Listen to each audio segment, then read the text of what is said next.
শেষ হয়ে গেল কি রোনালদোর বিশ্বকাপের স্বপ্ন? স্পেনের বিপক্ষে দারুণ লড়াই করেও শেষ মুহূর্তে গোল হজম করে 1-0 ব্যবধানে হেরে বিশ্বকাপ থেকে বিদায় নিল পর্তুগাল। রোনালদো শেষ পর্যন্ত লড়েছেন, কিন্তু ভাগ্য এবার তার পাশে ছিল না। লক্ষ লক্ষ ভক্তের চোখে ছিল শুধু হতাশা আর কান্না।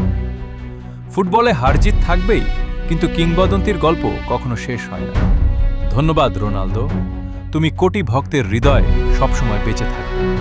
এখন পর্যন্ত কোয়ার্টার ফাইনালে নিশ্চিত দলগুলো হল France, Morocco, Norway, England, Spain, Belgium. এখনও বাকি আছে দুটি match, Argentina versus Egypt, Switzerland versus Colombia. এই দুই ম্যাচের বিজয়ী দলও কোয়ার্টার ফাইনালে উঠবে। নিয়মিত আপডেট পেতে ভিডিওটিতে একটি লাইক দিয়ে চ্যানেলটি সাবস্ক্রাইব করে পাশে থাকবেন। আপনাদের একটি করে লাইক আমাদেরকে ভিডিও বানাতে উৎসাহিত করে।